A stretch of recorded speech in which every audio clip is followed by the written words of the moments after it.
नमस्कार प्रणाम। हम राघवेंद्र स्वागत बाटे आप सबके इन खबर के भोजपुरी चैनल पे।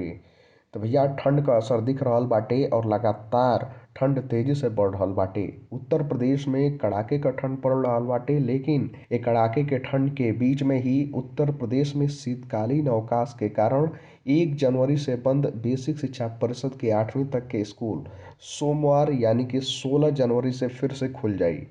मौसम के लेके स्थानीय स्तर पर जिला अधिकारी का आदेश लागू हुई। काहे कि भैया कई जगह पे बहुत ही कड़ाके का ठंड पड़ रहल बाटे, तो ए ठंड के मौसम में छात्रन क विद्यालय आइल उन्हन की सेहत खातिर काफी हानिकारक भी बाटे।